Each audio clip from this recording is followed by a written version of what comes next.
An inequality measure that is very commonly used is the so-called Lorenz curve. The Lorenz curve measures the concentration of a variable, typically income, could also be wealth or any other variable, in a population. And it compares the distribution in the population to a counterfactual of complete equality. So you can see this here. This is the Lorenz curve of, this is an example of a Lorenz curve of a society, whereby here on the horizontal axis, you have the share of the percentage of the population.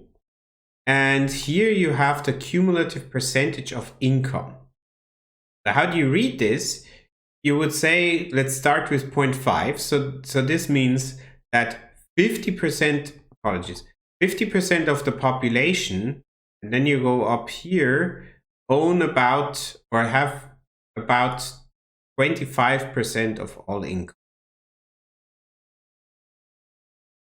Now, obviously, if you go, if you take the position 1 here, well, yeah, 100% of the population earn 100% of all income. That's trivial.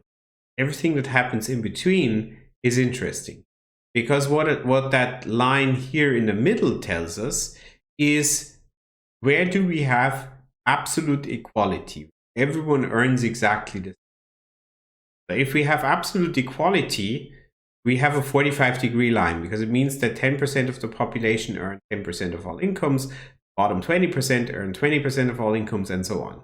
Whereas if we have high inequality, the highest level of inequality would be one where there is one person here that earns everything and the rest not. And then we would have basically a Lorenz curve that would just go along horizontal line and then would just have one blip and moving up here.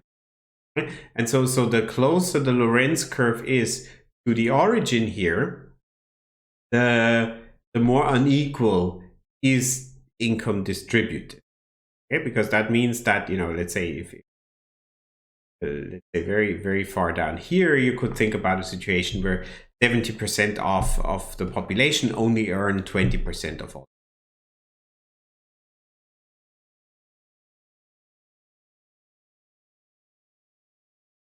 And the neat thing about Lorenz curves is that they can be ranked, at least under one condition, namely under the condition that they do not cross.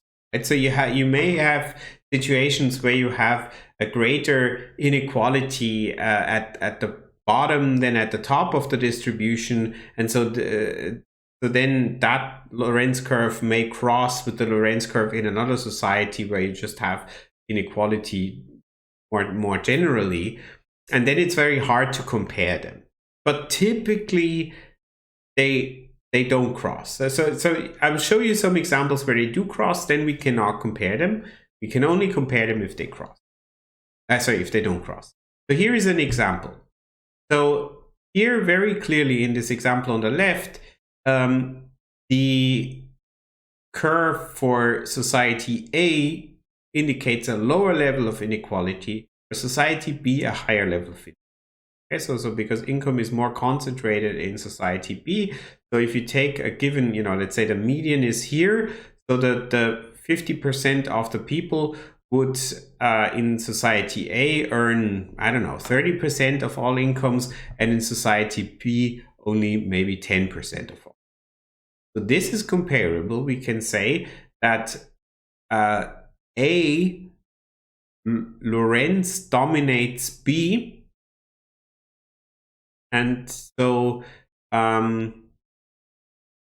A, Lorenz dominates B if A has less inequality than B, and that's what we see.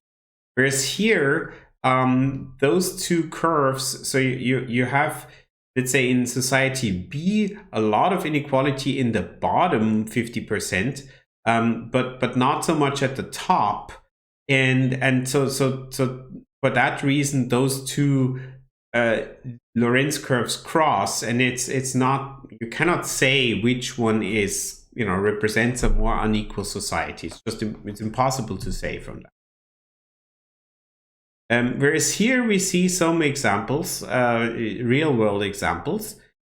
Again, we have an equality line, and we can then see, well, what are the Lorenz curves of Sweden, which is known for, in terms of post-tax income, being one of the countries with the highest income equality.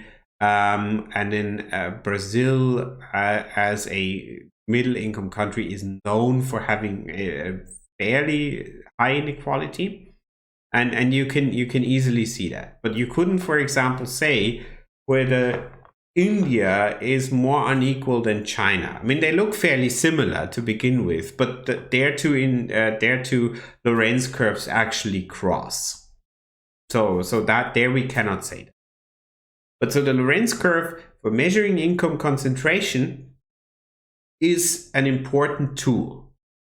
Now, the problem is that the Lorenz curve we can visualize, but we can't really put it into a number, can we? And the answer is, well, we can, and that number is called the Gini coefficient that reflects the data that underlies the Lorenz curve and condenses that into one index, and we will talk about that in the next video.